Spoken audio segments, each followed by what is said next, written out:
Bruno Bonnell. Bruno spent quite some time working at Atari, but now has rebooted himself and is starting again at a small startup where he's going to help us understand the implications of robotics for the leisure industry. Thank you.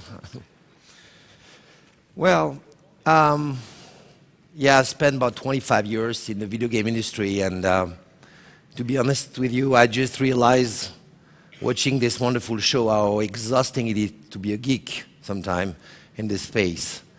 Because he's right, a lot of changes in this industry, and my job today is probably to give you even more idea of what other changes you can expect from those new technologies.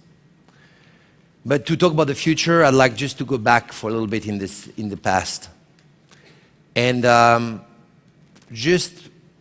want to remind you how all this industry started, the video game business started back in the 70s or 80s, when all the technological issues were overcome one after the other. First, we had issues with the power, the processing power. Then we had issues with the graphic display. Then we had issues with the data storage. And that, when we had only a little bit of, bytes to work with, and then we had the cartridges and then the CDs. Today, it's time for the industry to go into what we call the problem of the interface. And the success of the Wii or the success of the DS are clearly proving that even though we use the same game mechanics, because we change the interface, we just growing even more the interactive entertainment industry. And if you look forward to this, you're just wondering what is the next tech wave that people can expect. And if I change my gears and move into a new space, because I am personally convinced that we are going into what I call the robovolution, which is the introduction of interactive objects in the leisure industry. What I mean by robovolution is that instead of having just a static console with a screen on the keyboard, a joystick, or any kind of pad to interact, you're going just to have natural object with a natural interaction to play with. You can expect probably in the future playing with a smart soccer ball that can react to your skills, or that can be a little bit more challenging than just a regular ball.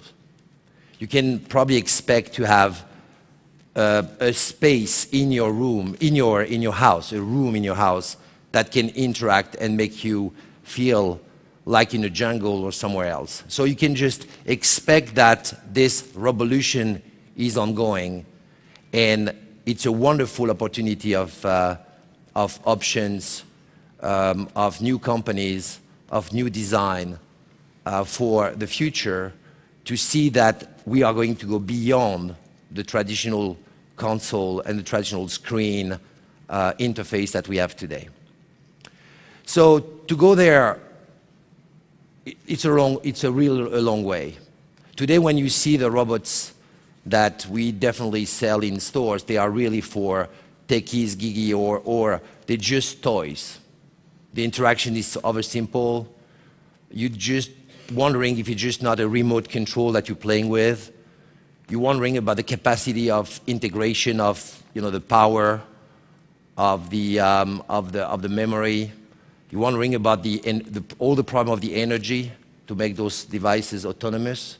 But remember, back in the 70s and 80s, we had product with only black and white screens, with only 8K memory, with processors that were zillion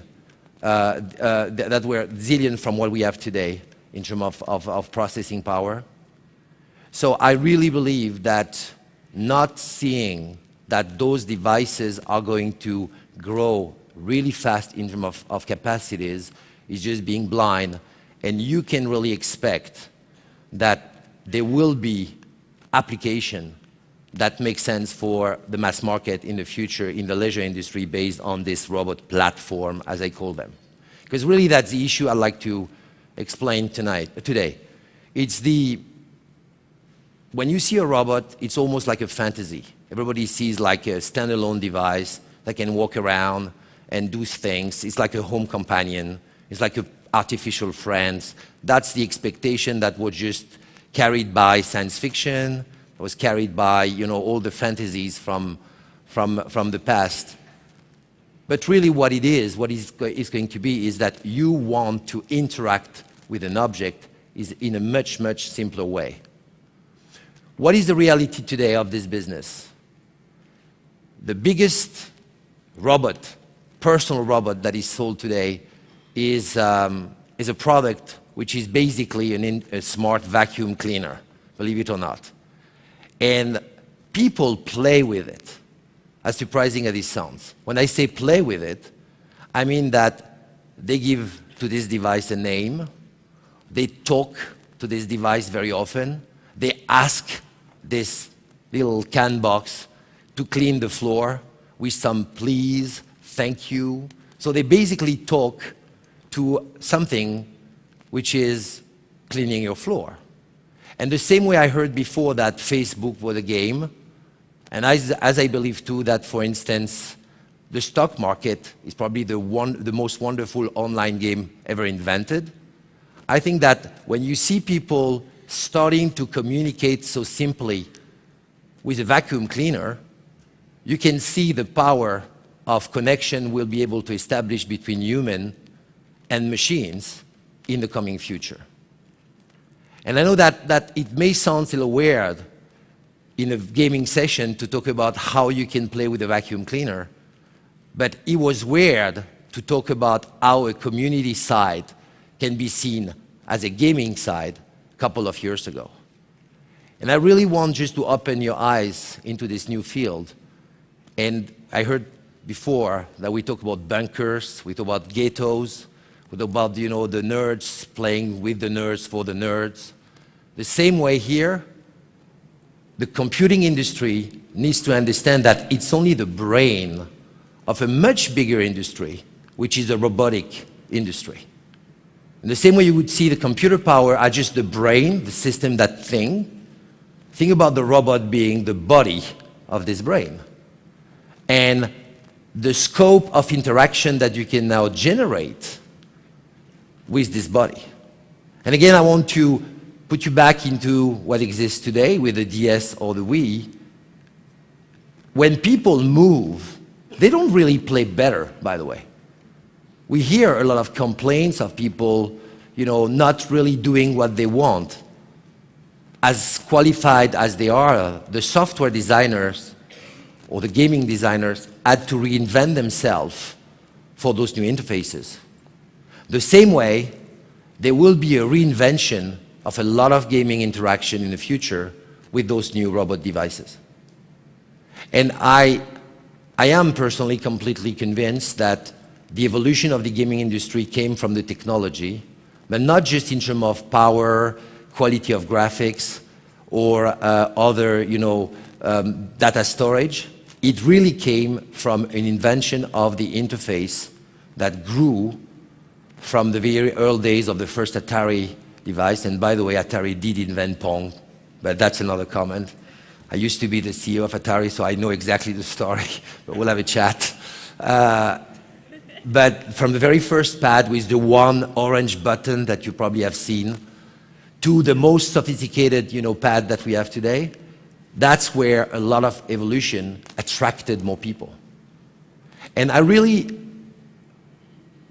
want to share that this is not just a dream. I remember having a similar speech back in the 80s about how the video game industry would become a mass market. I am completely dedicated to act for the personal robotic industry in the gaming space will grow to a level where it would just be completely natural to have a bunch of interactive objects in your living room, in your playroom, in your car, to play and interact with. So what kind of interaction are we going to talk about? Of course, the dream would be, as I said, to have a friend, to have an artificial companion. You can talk to it, or you can talk to it. There will be a gender issue with robots probably at one point. You can interact as very naturally. I don't think that will be really the issue. Because I wonder, really, if we want to talk to a machine at the end of the day. I wonder if the issue is simulation and if the issue is not robot relation. What I mean by this is the same way we have reinvented the code of communication with the computers. You talk to your friend through typing most of the time. The same way we have reinvented the communication with machines, with touch screens and with different devices where we're not communicating naturally.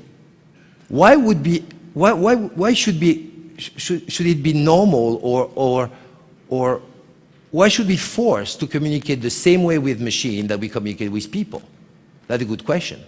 So I think that we'll see new forms of interaction thanks to those interfaces with those machines. And again, I'm just throwing ideas, food for thoughts.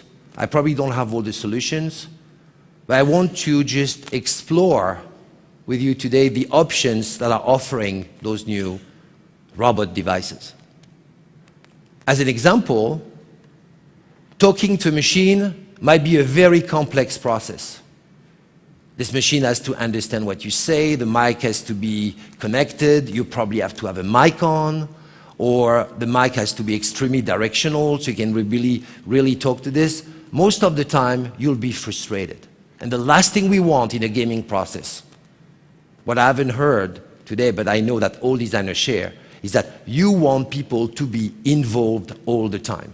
So any distraction in a gaming process is a problem. If you are in a forest with a huge dragon, you don't want something distracting you for this. Otherwise, you lose your focus, and then the game starts to be frustrating. The same way, if you have a machine who you talk to, and it's not perfectly designed to work constantly, you'll be frustrated and you say, it's just a machine.